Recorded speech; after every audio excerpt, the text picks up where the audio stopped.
tardes a todos y a todas. En vísperas de Navidad, exactamente el 18 de diciembre, en esta misma sala, nos reuníamos un grupo más o menos como hoy, de numeroso, y nos reuníamos para escuchar hablar de Josefa Segovia como narradora de esperanza. Narradora de esperanza desde las afueras. Yo pienso que en ese momento no estaba en la mente de nadie, no sé si en la de José María, el director del Centro Cultural San Hipólito, que 3 meses después fuéramos invitados a oír hablar hoy de Poveda, de Pedro Poveda, de San Pedro Poveda. Se me ocurre pensar que las vidas de ambos están tan entretejidas y tan unidas por lazos profundos que se atraen y se reclaman mutuamente. Eso, junto con la buena idea de José María Margenat de pensar que hoy, en esta semana de Pascua, podíamos tener un espacio para compartir sobre Pedro Poveda. Y agradecemos mucho, ¿no?, a José María la acogida y la apertura que tiene siempre para introducir en su ciclo de conferencias algo relacionado con la institución teresiana. La mayoría de los que estamos aquí conocemos de alguna o de otra manera a Pedro Poveda. ¿Por qué entonces hablar de él esta tarde? ¿Qué lo ha puesto de nuevo en el candelero, en primera línea?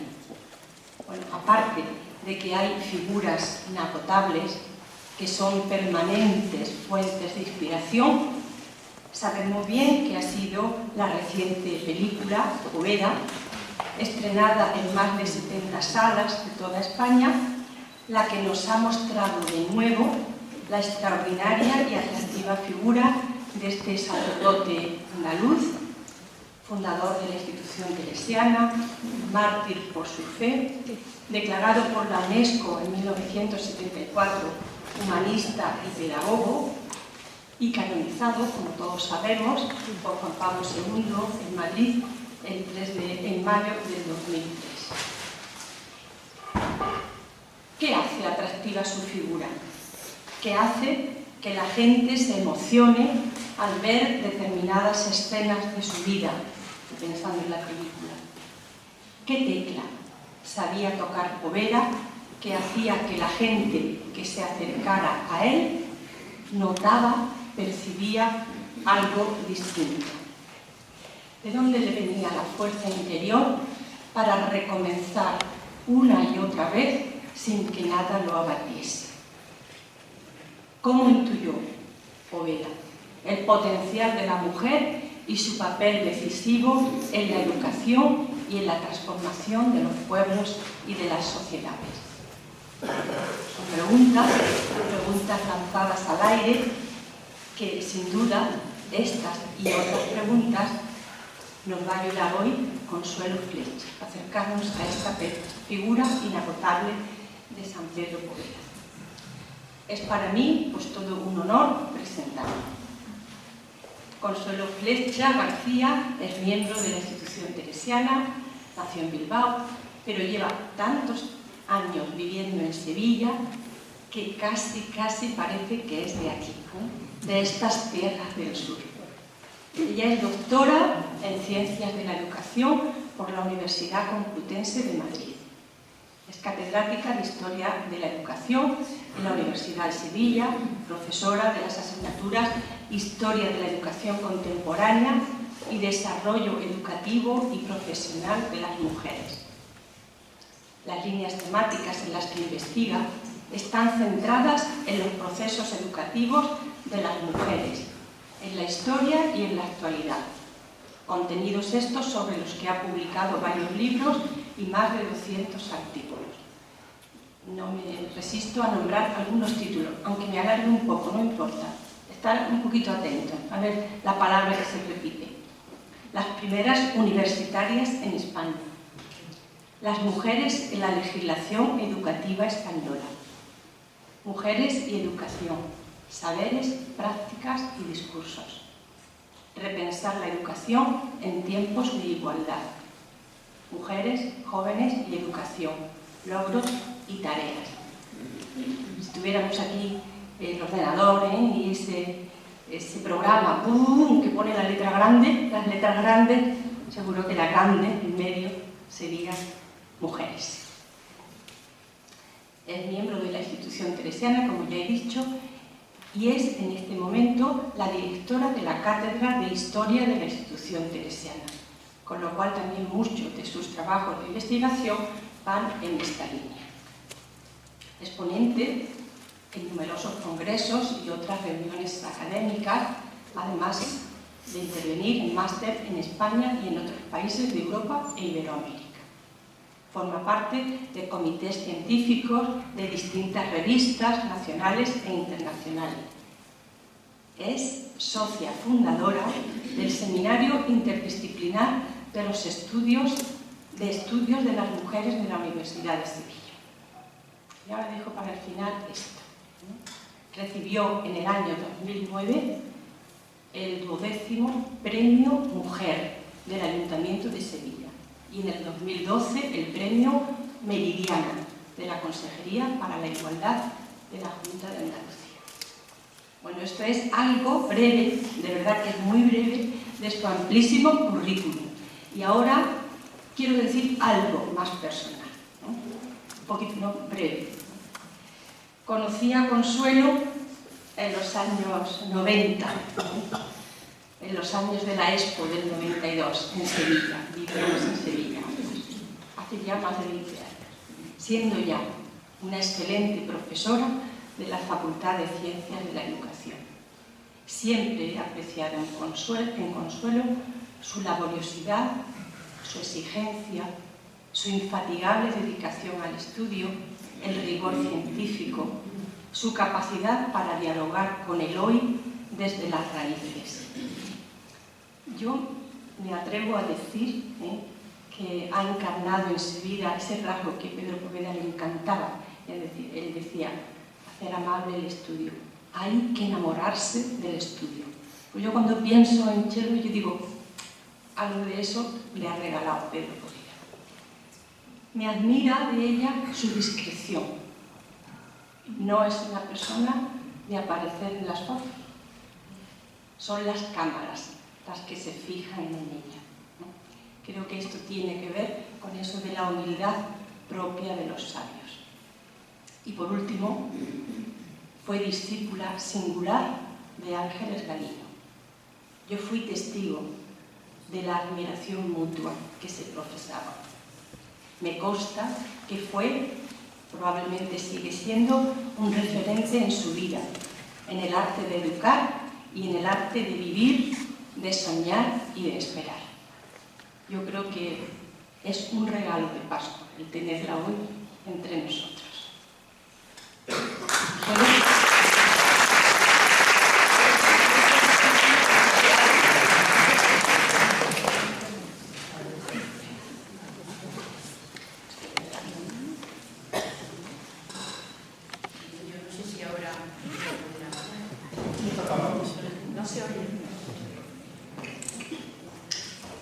No sé si ahora voy a poder hablar porque se ha excedido de una manera que, bueno, pues que me ha emocionado y me ha sorprendido. Muchas gracias, María Rita. Bien, yo tengo muchos años y por lo tanto, claro, a medida que una tiene más años, pues le va dando de sí. Y por eso a veces parece que he hecho mucho, pero es porque he acumulado años. Quiero, por supuesto, además de agradecer a María Rita esta presentación que ha hecho del tema, que me ha parecido muy interesante, y también la cariñosa presentación de mis trabajos. Quiero agradecer, por supuesto, al Centro San Hipólito el que haya pensado en presentar un tema sobre Pedro Poveda y bueno, y que me hayan invitado a mí a venir aquí. No me lo he puesto nada fácil, María Rita, y voy a ver si me sobrepongo. Bien, Pedro Poveda, humanista y pedagogo. La memoria, el recuerdo de quien hizo posible que desde el año 1922 la institución teresiana mantenga una actividad educativa en Córdoba, en esta ciudad, nos va a dar la oportunidad de acercarnos a Pedro Poveda, a su propuesta formativa para estar en la vida y en el mundo con el estilo y desde los valores que él subrayaba. Su vida y su muerte, ambas consecuencia directa de una fe activa, han cobrado en este momento una relevancia especial, como ha comentado María Rita, con el estreno de la película Poveda. Y ha sido no solo para quienes ya sabíamos de su existencia, sino para otras muchas personas que la han visto en un número que incluso la productora de la película no esperaba. El otro día me decía el productor, es un sueño que no podíamos ni imaginar. Pero el boca oído ha conseguido despertar la curiosidad hacia un testimonio de compromiso creyente en el servicio a la sociedad con muerte violenta en un momento histórico en el que España no quiso o no pudo o no acertó en los medios para convivir en el pluralismo. ¿Quién era Pedro Poveda Castroverde? Un sacerdote y un pedagogo jiennense, nacido en Linares en 1874, y cuya vida transcurre en diferentes lugares de la geografía española: Linares, Jaén, Guadix, Covadonga, Jaén de nuevo, Madrid. Había estudiado primero el bachillerato, después en los seminarios de Jaén y de Guadix, en años del pontificado del Papa León XIII. Un papa preocupado por el diálogo de la Iglesia con el mundo moderno, que deja de condenar la participación de los católicos en política, que los alienta a comprender las aspiraciones de los nuevos tiempos, que postula el acercamiento entre clases sociales, que actualiza la doctrina social de la Iglesia. En este tiempo se educa, se forma como sacerdote, como seminarista Pedro Poveda. La contribución de Poveda se produce en un ambiente de importantes demandas sociales en las últimas décadas del siglo XIX y en las primeras del XX. Demandas que se venían formulando y que a las que había que dar una respuesta. Porque la sociedad, aquella sociedad, estaba cansada de promesas incumplidas y necesitaba de realizaciones concretas. Reclamaba cauces para que aquellas personas que querían ser protagonistas en los cambios que esperaban pudieran serlo. En estas circunstancias, no todas específicas de aquel momento, se han dado también en otros, ni tan distintas de las que podemos estar viviendo hoy, Poveda observa y estudia las ideas que se debaten y las iniciativas que surgen hasta convencerse de que era urgente intervenir, convocando a los católicos a proyectos de unión y de acciones positivas. Este sacerdote andaluz entiende pronto, ya en Guadix, que ayudar a ser persona exigía acudir a mediaciones educativas de excelencia, las cuales, de acuerdo con el humanismo cristiano en el que cree, incluye tanto los valores del Evangelio como la utilización de los mejores recursos que se defendían entonces para una enseñanza de calidad. Guadix, donde convive con la deteriorada situación socioeconómica y cultural de los habitantes de las cuevas, se plantea enseguida la necesidad de acciones pedagógicas, de soluciones que pasaban por la educación. De ahí que a su voluntad primera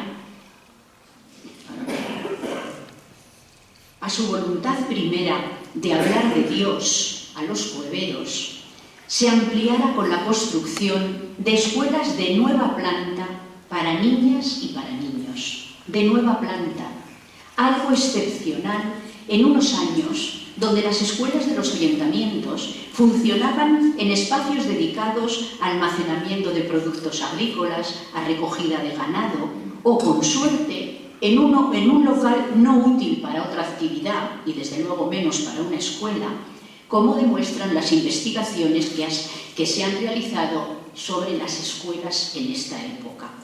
Escuelas de nueva planta. No le sirve una cueva aunque sea muy grande. Elige a los considerados entonces mejores maestros y maestras, aquellos que Manjón formaba en las escuelas del Ave María en Granada. Encarga los materiales escolares más innovadores en librerías de Madrid y de Barcelona. Acompaña la educación de niños y niñas con la de sus padres, incorporados a un programa de alfabetización de adultos, y con la de las madres, en talleres de costura, para los que compran las máquinas de coser alemanas, las mejores, el mayor avance de la época. Las tiene que pagar a plazos, porque para todo no llegaba. Lo que sea para no renunciar a algo que consideraba importante. Horas de taller de las madres, acompañadas de conversaciones sobre temas de higiene, de educación de los hijos, de valores, porque eran maestras las encargadas de esta atención. Se muestra desde joven como un humanista que ponía la formación de personas en el centro, la que ayudaría a salir de la marginación en que aquella población vivía. Y se muestra también como pedagogo, porque elige los medios más eficaces para educar y para enseñar. Covadonga marca otro periodo de su itinerario personal. Allí asistimos a la aparente paradoja de un lugar encerrado entre montañas que se convierte para él en atalaya panorámica de lo que está sucediendo con la educación en España y en otros países. Solo en instrucción pública se estaba produciendo una cascada de medidas. Creación del Ministerio de Instrucción Pública y Bellas Artes, de una cátedra de Pedagogía Superior en la Universidad de Madrid, de la creación de la Junta para Ampliación de Estudios e Investigaciones Científicas, de la Escuela Superior del Magisterio. Se amplía la escolaridad obligatoria hasta los 12 años. Se abre la Residencia de Estudiantes de Madrid. Se reconoce a las mujeres el derecho a matricularse en la universidad sin necesidad de solicitar permiso previo al ministerio y de ejercer algunas de las carreras que estudiaban. Se organiza, además, un escalafón general del magisterio que contribuyó a afianzar la conciencia corporativa y revitalizó asociaciones del magisterio, unas con otras en confrontación ideológica creciente. Años en los que el Estado se empeña en restringir la enseñanza de las congregaciones religiosas, un propósito, una voluntad que no le es nada fácil de conseguir. Y cuando en esa época se miraba a Europa y a Estados Unidos para conocer e introducir nuevas metodologías en las aulas españolas. Fueron acontecimientos que llevaron a repensar el saber pedagógico de referencia entonces y que vitalizaron muchos espacios educativos. Pedro Poveda, como otros pedagogos, entendió que debía involucrarse aportando respuestas. En Covadonga conoce más de las finalidades e iniciativas de la institución libre de enseñanza, de lo que profesores vinculados a esta institución están desarrollando desde la Universidad de Oviedo para un público no universitario, la llamada extensión universitaria. Despierta su curiosidad y su interés, aunque quizás le advirtieran a Poveda de la campaña en contra de esta iniciativa difundida por un diario católico asturiano en los años previos a la llegada de Poveda a Covadonga. Era un programa sin duda novedoso y sugerente, de origen inglés, destinado a difundir la cultura fuera de los muros universitarios, a ofrecer oportunidades educativas y culturales a quien no habían podido disfrutarlas en su juventud, a divulgar el avance del conocimiento y de la ciencia. Entendían que esto podía ser un camino para superar los problemas políticos, económicos y sociales que España acumulaba, para contribuir también a la pacificación social, amenazada por las crecientes tensiones ideológicas y las profundas desigualdades, tanto económicas como culturales. Se fija igualmente Poveda en el afán que estos profesores ponen en la formación del profesorado. Es cuando Poveda escribe, cito, «Hay que tomar en serio la pedagogía». Todo muy admirable, pero para Poveda, programas en los que faltaba el sentido que la fe da a la vida y al mundo, la que transmite el catolicismo. Pasados los años, reconoció que junto a las responsabilidades como canónigo en Asturias, cito de él, se puede decir que mi actividad durante los años que permanecí en Covadonga la dediqué principalmente a cuestiones pedagógicas. Fue en Covadonga en donde estudié pedagogía y adquirí libros y revistas.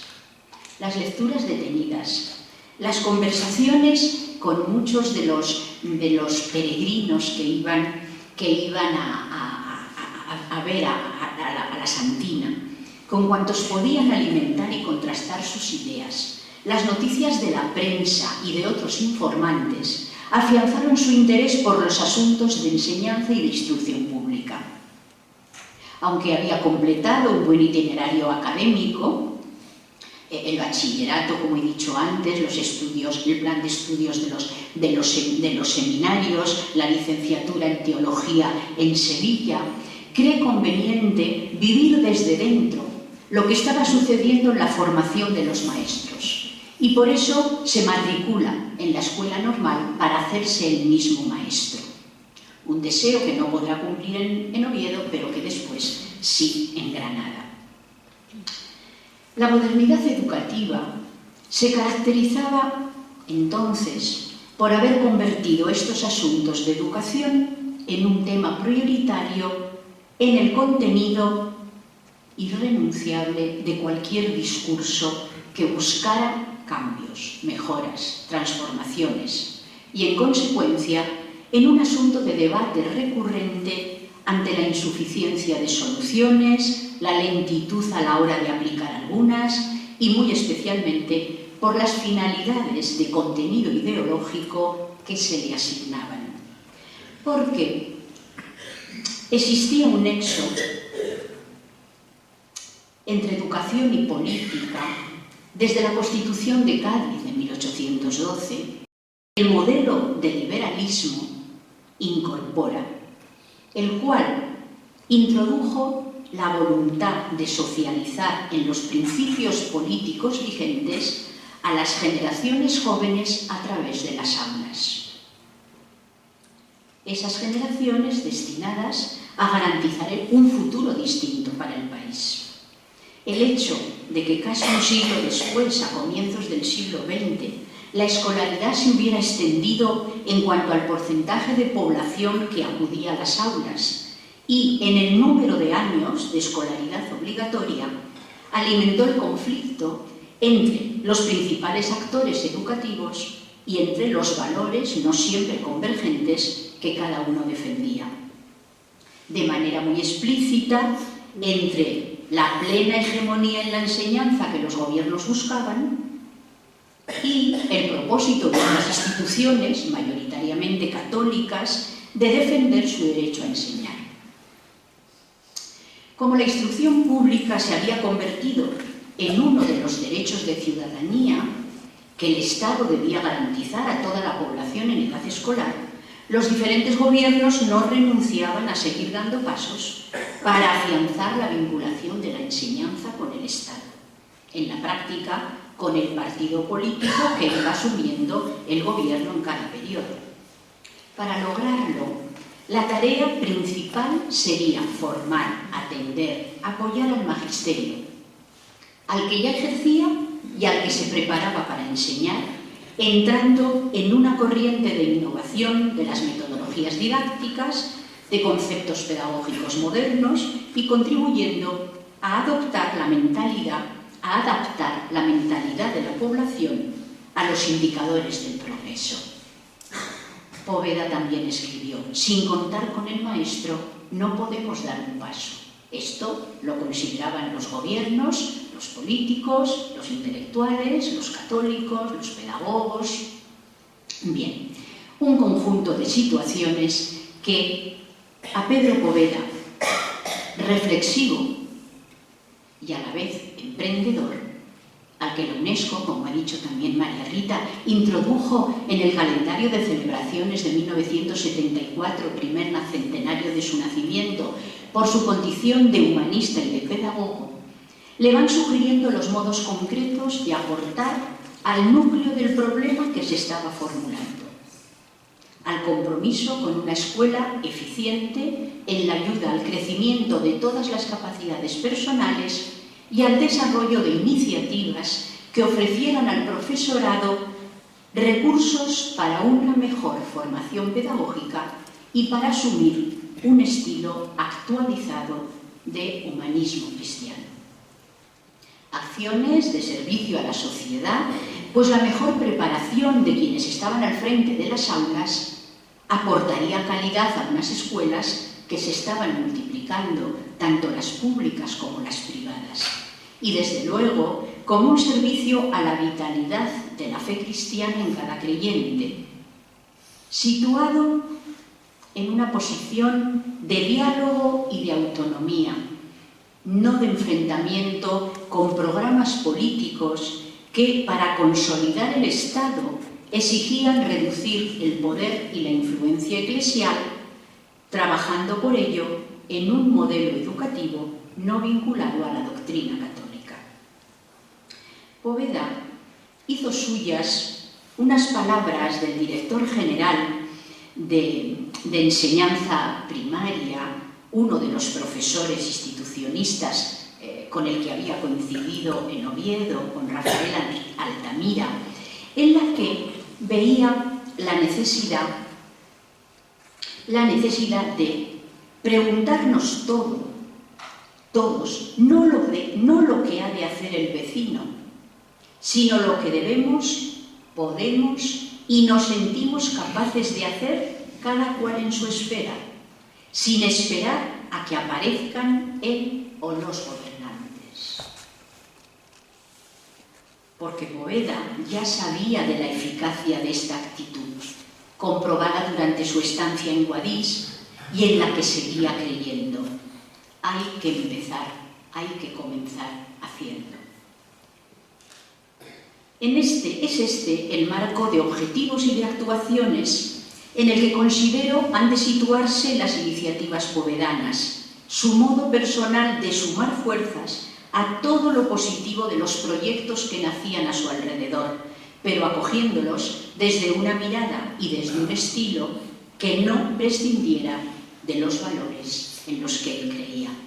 De ahí que ante posturas que no aceptaban la utilización conjunta de espacios sociales públicos, que querían ocuparlos en exclusividad, los programas que este humanista y pedagogo diseña de coordinación del profesorado, de funcionamiento de academias internado y de trabajo en las aulas, representaron soluciones sin rupturas radicales, pero al mismo tiempo sin ambigüedad respecto del estilo de actuar en educación. Presencia civil y presencia creyente en una sociedad a la que se estaba empujando a ir sustituyendo la religión como fuente de significado para acoger únicamente las respuestas que ofrecía la ciencia, las claves que aportaba la cultura, los datos de un conocimiento racional, objetivo, verificable. Era un conjunto de elementos relevantes, observados y analizados por Pedro Poveda, que junto al bagaje de su experiencia y de sus convicciones fue dando lugar a sucesivas propuestas.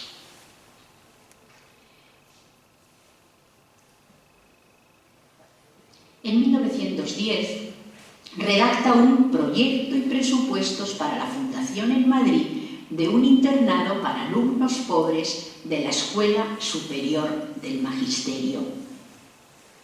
Se había abierto esta escuela en septiembre de 1909. Estábamos en el primer curso de funcionamiento de esta escuela. Apenas había abierto sus puertas.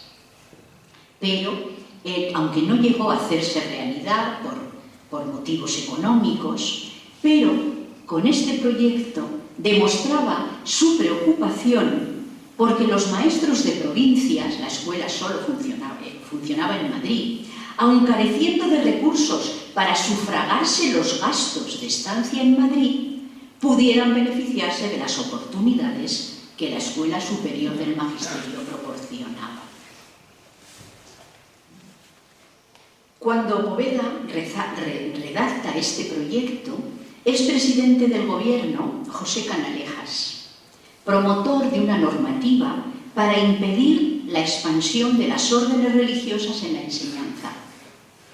Se aprobaría, de hecho, en diciembre de 1910, la conocida como Ley del Candado, restringiendo ahora las órdenes y congregaciones religiosas las posibilidades de establecerse en España. Pero él piensa que maestros bien formados en la Escuela Superior del Magisterio, católicos, podían hacer una tarea en las escuelas públicas. En 1911 redacta el ensayo de proyectos pedagógicos para la fundación de una institución católica de enseñanza. En este trabajo hace una encendida llamada al profesorado católico para asociarse, para renovar su formación pedagógica, para ser una presencia católica en los centros, tanto del Estado como privados. Un año después, en 1912, aparece Diario de una Fundación, donde escribe cada uno de los pasos necesarios para hacer realidad la institución católica de enseñanza a cuya creación seguía animando y que tampoco se llevó a la práctica.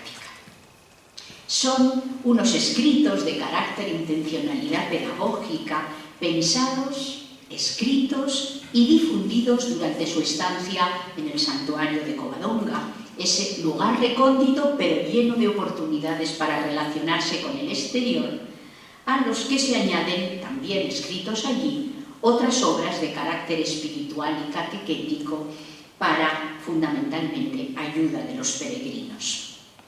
Trabajos que son evidencia de la energía invertida en asuntos que convirtió en el centro de sus ocupaciones durante aquellos años, que demuestran la urgencia en asuntos donde él situó su compromiso educativo que había de alentarse para contribuir a un humanismo cristiano exigente y a la vez amable, y aún situar a los maestros en su interior, donde nace la vocación, ya que era clave en su actuar. Por eso escribe, y cito: «Dadme una vocación y yo os devolveré un método, una escuela, una pedagogía». Postura que terminaría haciéndole fértil en sus resultados. El nacimiento de la obra de las academias en 1911 pone luz al origen de las realizaciones pedagógicas concretas y de la acción cultural que Pedro Poveda emprende viviendo todavía en Covadonga.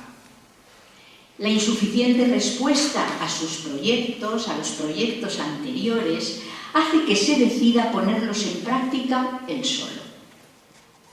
Primero en Gijón, donde abre una academia de preparación de oposiciones para maestros de escuelas nacionales, un centro pedagógico de recursos para maestros en ejercicio y una revista titulada La Enseñanza Moderna, que él funda y costea. Esta publicación permite conocer el interesante estilo de la propuesta en la que logra implicar a algunos maestros asturianos en un primer momento. En el último trimestre de este mismo año, 1911, en el mes de noviembre, se inaugura en Oviedo la Academia Internado de Santa Teresa de Jesús. Ofrece aquí a las alumnas que acuden ayuda para preparar los exámenes de la escuela normal o de otros centros oficiales de la ciudad. Les ofrece a estas alumnas actividades culturales y religiosas como complemento de la formación que reciben en los centros. Cuenta además con un internado para las alumnas procedentes de la provincia. Participan y se implican en la academia varias profesoras de la escuela normal, junto con algunas jóvenes maestras recién tituladas que aportaban expedientes brillantes a lo largo de la carrera. A la experiencia asturiana se une en 1912 la Academia y el Centro Pedagógico de Linares, donde también se inicia el Boletín de la Academia de Linares, una publicación en la que profesoras, alumnas y otras colaboradoras escribían sobre cultura, educación, pedagogía, libros, asuntos de actualidad, temas científicos, etc. Este boletín fue cambiando de cabecera para adaptar el título a la expansión de la institución teresiana y a los contextos culturales y sociales en los diferentes periodos. Hoy es la revista Crítica, quizás la única publicación periódica de contenido cultural en el mundo, cuya dirección ha estado durante un siglo solo y siempre en manos de mujeres. La Academia de Jaén, bajo la dirección de Josefa Segovia Morón, las de Madrid y Málaga, La Carolina, León, Teruel, Barcelona, Ávila, Burgos, San Sebastián, Córdoba, Sevilla, Bilbao, Salamanca, Santiago de Compostela, Zaragoza, Valladolid, Granada, hasta llegar a 42 realizaciones en 1934, incluyendo Santiago de Chile y Roma, cuando solo habían transcurrido 23 años desde la creación de la primera. La finalidad era ampliar la formación de las alumnas de las escuelas normales, de las maestras que preparaban oposiciones a escuelas públicas y de las que ya ejercían desde varias claves: educativa, cultural, creyente y social. Maestras que eran, a su vez, las responsables de hacer realidad el derecho de todas las niñas a una cultura básica. Y como una ampliación de esta primera finalidad, la dedicación especial a favorecer el acceso de un mayor número de mujeres a la enseñanza universitaria y al ejercicio de profesiones que requerían esa cualificación académica. Academias donde se vivía un clima generador de vocaciones educativas, pensadas como espacios para experimentar innovaciones pedagógicas que después las alumnas llevarían a las aulas donde ejercieran, como lugares de crecimiento en una fe más interior y más personal. A las alumnas y a las ya profesionales que se incorporaban a la asociación y a otras mujeres a quienes atraía el estilo con que actuaba aquel grupo de seglares cristianas, se les presentaba un humanismo que acogía la modernidad sin renunciar al cristianismo, que favorecía la autonomía personal junto al servicio a otras personas, que no renunciaba a nada de la condición humana, de lo humano como base imprescindible, como defendía Poveda. Yo quiero vidas humanas. Prescindir de lo humano, jamás. Un humanismo que se enriquecía con la ciencia y también con la fe, cuando increencia y laicismo se postulaban como condición sine qua non para el desarrollo de un verdadero humanismo. Con diferentes medios, la obra de Poveda asumía la tarea de incorporar estas perspectivas en los itinerarios de formación que apoyaba. No separar cultivo intelectual, preparación profesional, dimensión creyente, compromiso social. Estilo que muy pronto descubre una alumna de la Academia de Jaén al decir que, lo escribe en el boletín, se fomenta la religiosidad sin fanatismo, la fraternidad con la igualdad, todas las virtudes morales por la persuasión y el ejemplo, evitando las imposiciones. Y continúa afirmando esta alumna. Encuentran las pensionistas una solicitud, un interés, un cariño solo comparables a los que puede prodigar la más afectuosa familia. Alumnas que desde las zonas rurales se desplazaban a estudiar en los centros oficiales de las capitales de provincia o acudían a aquellas ciudades, a aquellas provincias donde había universidad.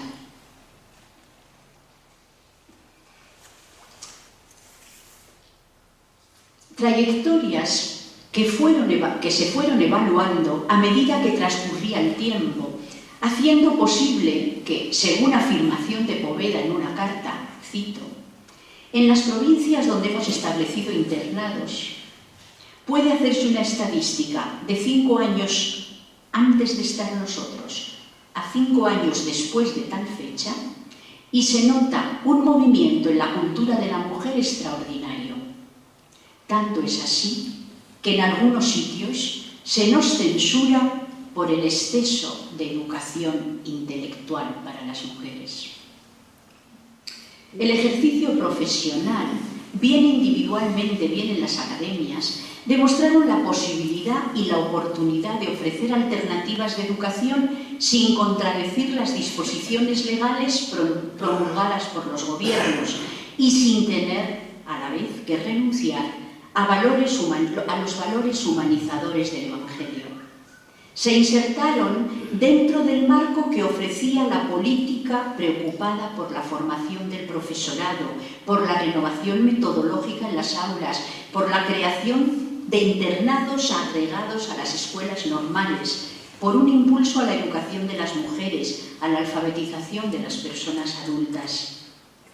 Lo que no significó que el camino fuera siempre fácil en un ambiente en el que las discrepancias entre la Iglesia institucional y los gobiernos del Estado no hicieron sino aumentar. En esta preocupación humanística y pedagógica de Poveda, él se va a centrar por diferentes circunstancias en mujeres, en las mujeres, en un tiempo en el que nuevos grupos sociales en búsqueda de derechos propios estaban levantando sus voces porque querían ser escuchados. Pero dentro de cada uno de estos grupos, las mujeres estaban también ahí. Poveda decide ofrecer a estas mujeres unos centros que respondan a muchas de las demandas que estaban formulando. Se apoyaba en estos centros, por lo tanto, a esas jóvenes que querían hacer estudios superiores porque querían incorporarse a profesiones muy necesarias entonces para la población femenina de las clases medias. Esas que si querían ejercer un trabajo no podían hacer cualquiera, porque pertenecían a la clase media, no a la clase popular, y necesitaban para eso tener una cualificación académica. Por eso Poveda apoya a esas mujeres que quieren hacer esos estudios para tener esas profesiones. Impulsaba esa preparación intelectual que quebraba los criterios que venían acotando el destino de las mujeres, porque ampliaba su capacidad de elección, porque respetaba su dignidad y también la justicia que estas mujeres esperaban. De ahí que las profesoras que convivían con las estudiantes en las academias recibieran mensajes de Poveda sobre la obligación que asumían. En 1920, Poveda invita a las profesoras a la siguiente autoevaluación. Cuando hay tiempo para todo, menos para el estudio y para los trabajos culturales, se deja incompleta la labor del internado. Si os interesara el movimiento intelectual del mundo y desearais imponeros en los adelantos de la época, gestionaríais con verdadero celo la adquisición de libros y revistas por muchos medios que están a vuestro alcance. Era necesario subrayar principios, precisar y afianzar convicciones, lo cual, en ocasiones, llamaba la atención de quienes lo observaban, porque las profesoras tenían la responsabilidad de poner todos los medios que animaran al estudio, al conocimiento, a un saber reflexionado y asumido personalmente. Este comportamiento, decía Poveda, hablaría de la verdadera implicación, de su verdadera implicación en el proyecto formativo de las alumnas. Actuaban con estos objetivos en unos años en los que la vida de las mujeres se movía dentro de unos parámetros sin duda muy diferentes de los de la actualidad. Por ofrecer algún dato de contexto que sitúe el momento, señalo los referidos con la alfabetización. En el año 1900, solo 3 de cada 10 mujeres sabían leer. Por supuesto, muchas menos escribir. El esfuerzo de escolarización realizada en las 3 primeras décadas del siglo eleva este porcentaje el doble, a 6. 6 de cada 10. Con estas carencias acuciantes, los programas educativos que impulsaba la institución teresiana eran muy bien acogidos. El estilo de los internados, de las residencias, por ejemplo, llenaba un hueco que venía limitando las oportunidades de las mujeres, ya que suponía un mayor problema cuando eran ellas y no sus hermanos las que tenían que vivir lejos de la familia para poder estudiar. El hecho de ser chica añadía riesgos a la distancia familiar y no existían lugares adecuados. Al contar, al pensar que como eran excepciones las niñas que tomaban estas decisiones, no compensaba formar residencias, abrir residencias. En cambio, Poveda, en Madrid, en la calle Goya, inaugura en 1914 una residencia para las jóvenes que se desplazaban a Madrid a estudiar en los centros de educación superior y en las universidades. Buscaban un lugar donde alejarse con garantías para una joven y esta fue la primera residencia universitaria femenina que se abre en España, aunque podía parecer que no era necesaria, puesto que las candidatas no serían muchas. Sí se tenía en cuenta que en los 40 años anteriores, desde que las mujeres habían empezado a entrar en la universidad en España, solo 80 mujeres habían pasado por las 10 universidades españolas. En ese momento en Madrid me parece que había 7. Pero Poveda quería facilitar el que aumentara su número, proporcionando un espacio atrayente, un ambiente propicio para el intercambio, unas condiciones materiales para el estudio, el respeto y la propuesta de unos valores que enriquecieran el crecimiento personal, características convincentes cuando las familias aceptaban el desplazamiento de una hija a alguna de las ciudades en las que había un centro superior o una universidad.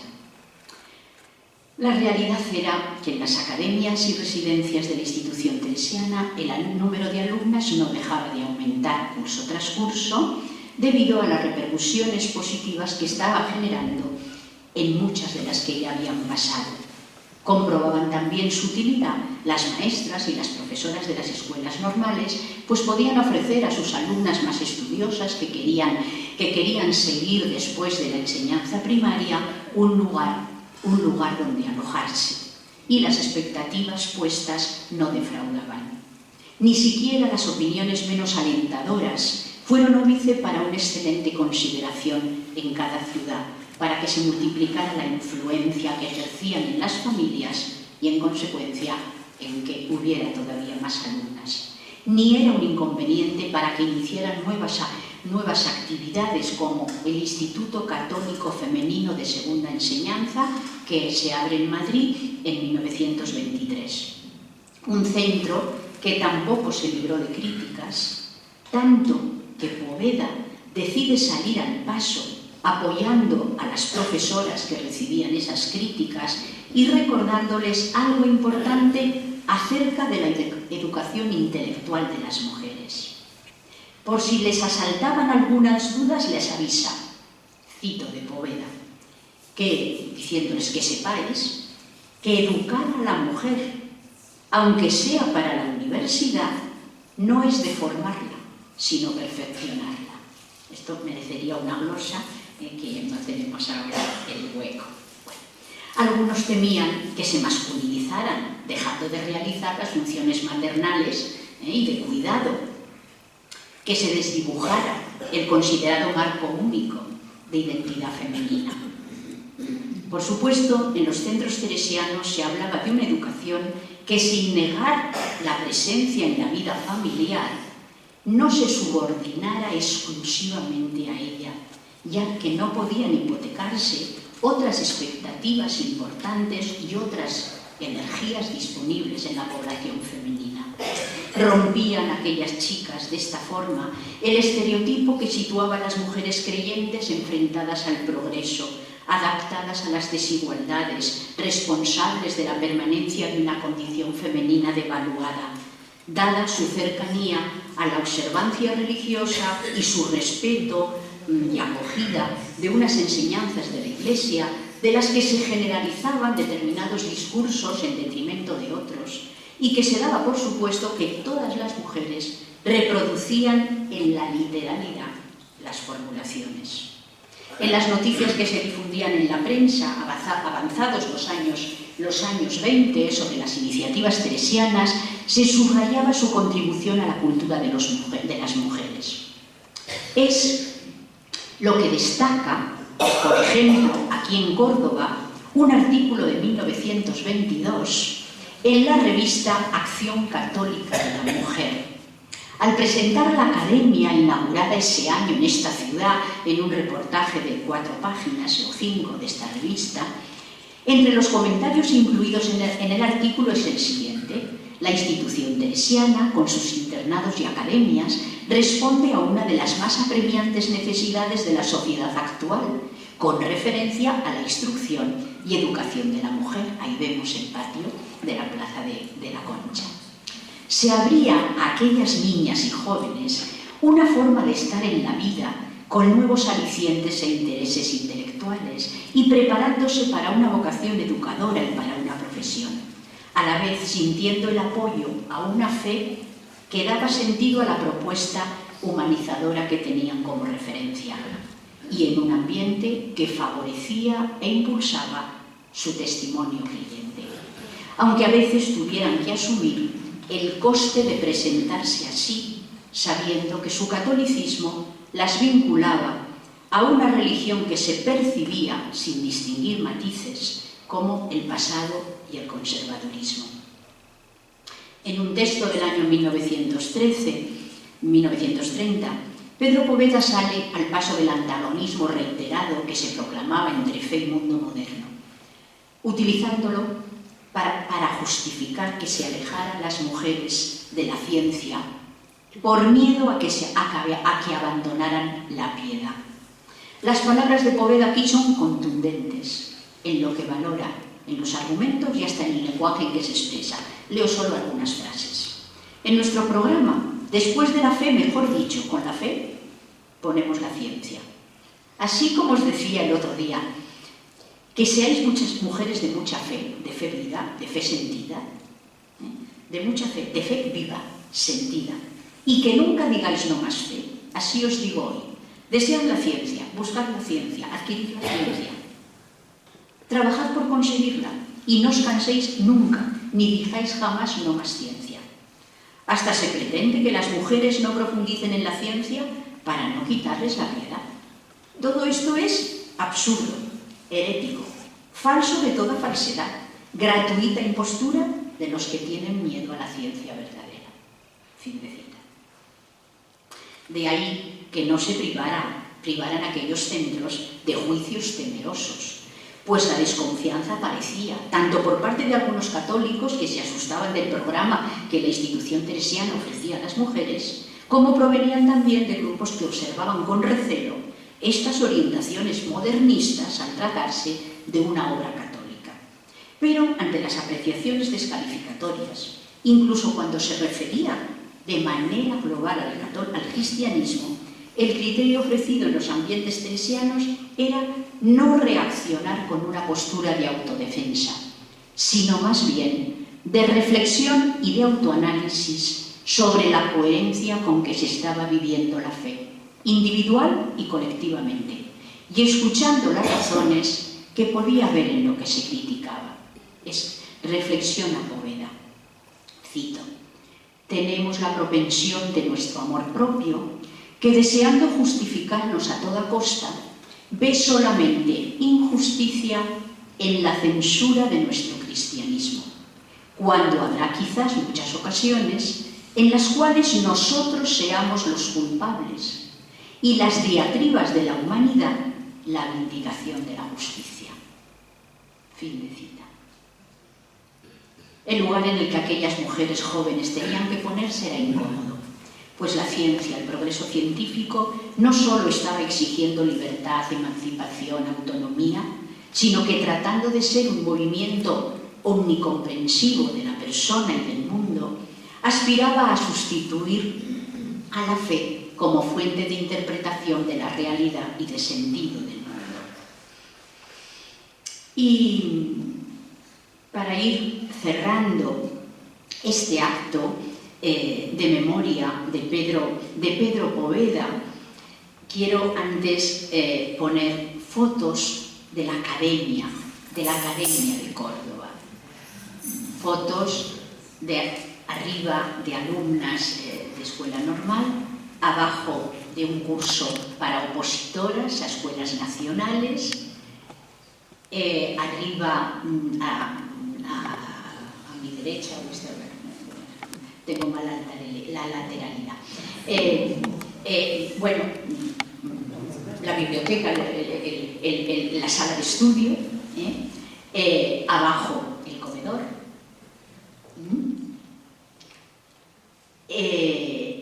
Aquí, algo que tiene que ver con San Hipólito, Diario de Córdoba de 27 de diciembre de 1929, página 1. Ejercicios espirituales, es una columna muy larga. El domingo 22 del actual terminaron los ejercicios espirituales que la institución teresiana organiza anualmente para el magisterio femenino de Córdoba y su provincia.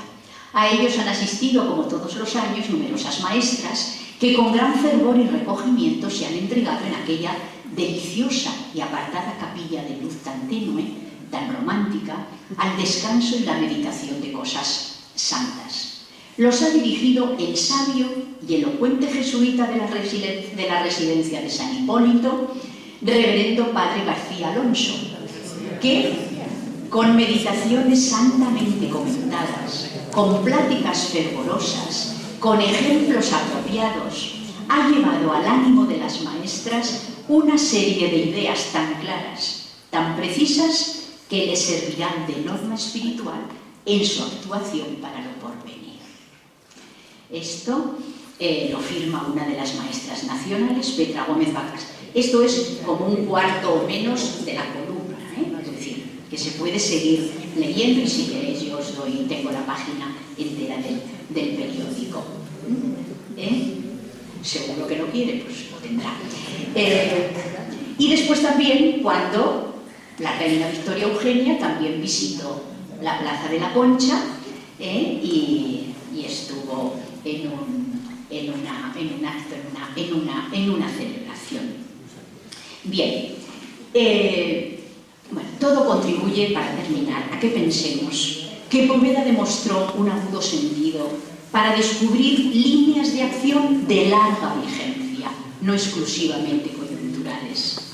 Hombre de fe en lo cotidiano, sacerdote que miró con preocupación pero con cordialidad las circunstancias sociales y políticas, que analizó con espíritu amplio los acontecimientos que se producían y buscó respuestas oportunas en el humanismo cristiano y en la pedagogía innovadora.